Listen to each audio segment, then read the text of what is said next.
Shalom, my brothers and sisters in Christ. Today we're going to continue the reading of Matthew chapter 23, verse 13 till 33. 7 woes for the Pharisees. But woe to you, teachers of the law, and Pharisees, you hypocrites, who shut the door to the kingdom of heaven in people's faces.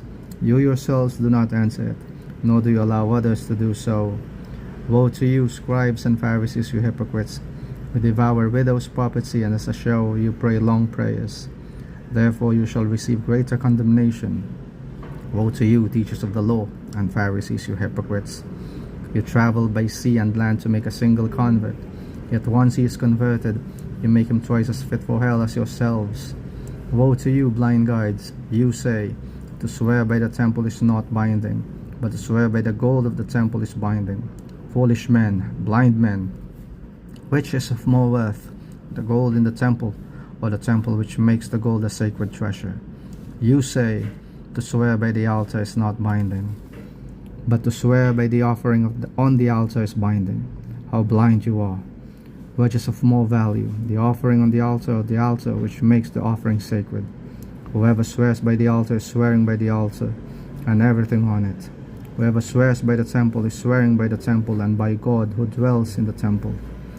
Whoever swears by heaven is swearing by the throne of God and by him who is seated on it. Woe to you, teachers of the law, and Pharisees, you hypocrites! You do not forget the mint, anise, and cumin seeds, when you demand a tenth of everything. But then you forget what is most fundamental in the law: justice, mercy, and faith. You should have done these things without neglecting the others. Blind guides, you strain out a mosquito but swallow a camel. Woe to you, teachers of the law, and Pharisees, you hypocrites!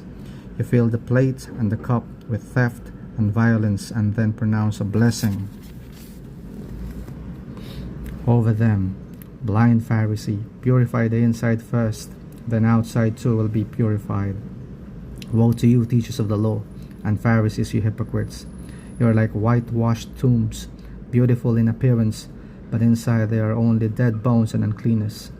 In the same way, you appear religious to others, but you are full of hypocrisy and wickedness within. Woe to you, teachers of the law, and Pharisees, you hypocrites! You build tombs for the prophets and decorate the monuments of the righteous. You say, had we lived in the time of our ancestors, we would not have joined them in shedding the blood of the prophets. So you yourselves confess to be the descendants of those who murdered the prophets, and now finish off what your ancestors began. Serpents, race of vipers, how can you escape condemnation to hell?